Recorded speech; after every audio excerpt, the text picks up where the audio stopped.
American Ninja Warrior is back for a brand new season with star athletes competing for the ultimate title. And this time around, two Austinites are a part of the fun. We talked with the Serrano siblings, Simeon and Salome, so take a look.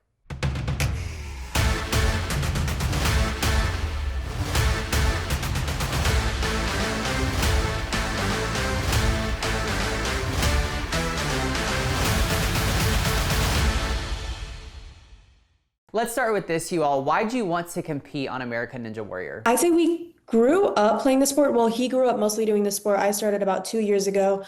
But we found it so interesting, and we've seen our friends compete on the show. We've seen our coaches compete on the show, and we trained really hard for it. We were just super excited to see if we get the opportunity to be on, and we got that opportunity. I would just say our inspiration was our coaches and seeing our friends and just wanting to be able to run the course for our dad specifically, because he stuck with us the entire time we were in this. So speaking of your dad, I know that him and his story was a big inspiration for you all doing this show. So why don't you tell our audience a little bit more about your dad's journey?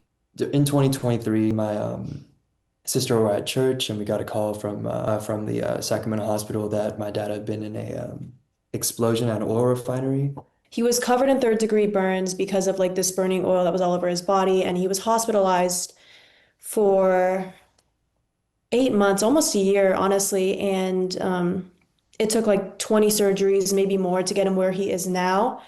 But for an entire year, he was in the hospital, in and out of surgeries, and there were so many moments where he wasn't expected to live, and every time that we would go to visit our dad in the hospital, we didn't know if that would be our last time seeing him, because for months his medical condition was critical for the longest time. Like he wasn't stable. Now he is, but just like I said, for months he wasn't stable, and he was constantly in pain and in and out of surgeries. Well, it's such a, crazy journey, but a beautiful journey at the same time that, he had this miracle recovery and was able to see you all compete on the show. I thought that was a really cool aspect of it. Now, back to kind of your training for Ninja Warrior. How did you guys prep for this? And did you train growing up here in Austin, or how do you train for this kind of thing, honestly? Yeah, it's a little different from like your like big competitions like UNA or WNL, because like this is like it's broadcasted, the obstacles are larger. We started training in Houston, so we got to train with Josh Salinas. He coached us pretty much for like what we could be prepared for, and it was pretty strict. We had a lot of we practiced like the big moves, the endurance for it as well, and but now we train here in Austin. So for the show specifically, we did a lot of big movements in American Ninja for American Ninja Warrior training. Not so much like technical moves, but big laches. We practiced a lot of balance. We trained our speed a lot. We were running a lot of sprints, just running miles daily, practicing our endurance. Because competing on American Ninja Warrior, the show, is like a lot different from local competitions, because like you're hanging over water, there's like people screaming, and there's like flashing lights, and it's just so nerve-wracking. And it's like we had to prepare ourselves to be, I'd say, mentally ready for it, most of all, because that was our first time on. But I think the only thing we did differently for training, other than running courses, was practicing our speed and endurance by running sprints and running miles at a time, or just like full body workouts entirely.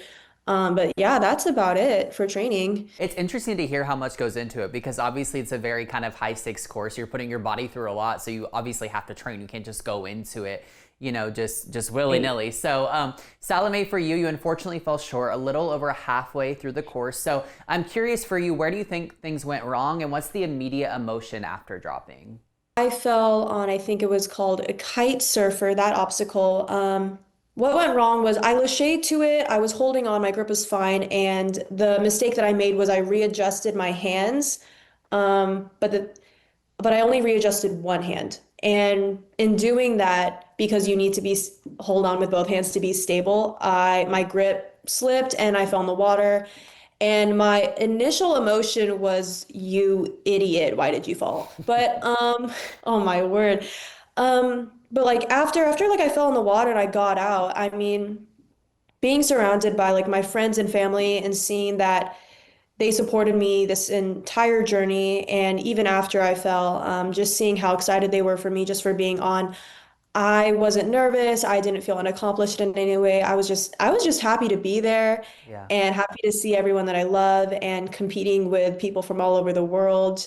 Making it to the, that big course, the big stage is an accomplishment in of itself. So I think you have a lot to be proud of. Now, Simeon, for you, you made it through the end of the course and now move on in the competition. So how did it feel to complete the course? And also, what do you think was maybe the most challenging part of this one?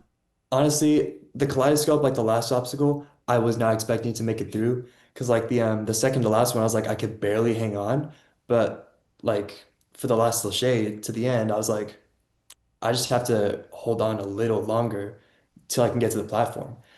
And then I got to the platform, I was like, oh crap, I gotta go, like I can make it.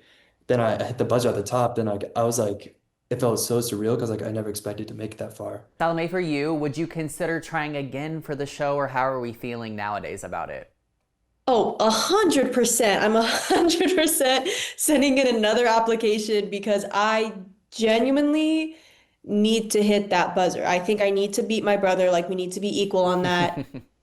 That sounds a little competitive, but if you have a sibling and you see them accomplish more than you, it's like it's my turn. Yeah, Like I'm gonna beat you, you know? Like yeah. I'm also just excited to be in that environment again if I'm given that opportunity because everyone is just so supportive and so friendly, and it's just such a healthy environment to be in, and it's just so fun competing with my friends and being with my family that entire trip. So yeah, I'm definitely excited to be competing again if given that opportunity. Yeah, healthy competition is always good. Doesn't hurt anyone. Simeon, for you, now that you've completed the course in this round, can you tell our audience what happens next? Well, I made the top 20, so I obviously moved on. But I had to compete in like a mini bracket for the to move on like a second round. So like the top 15, like they don't have to do that one, but like the last five do. And I had to run that course, which was it was different. Well, we'll stay tuned then, I guess, to see what happens in the top 15 bracket. So I love that. Well, thank you both so much for your time. We're excited to see that you all were on the show and excited to see what happens with you, Simeon. Thank you guys for taking the time to chat with me. You can catch brand new episodes of American Ninja Warrior Mondays on NBC and Peacock.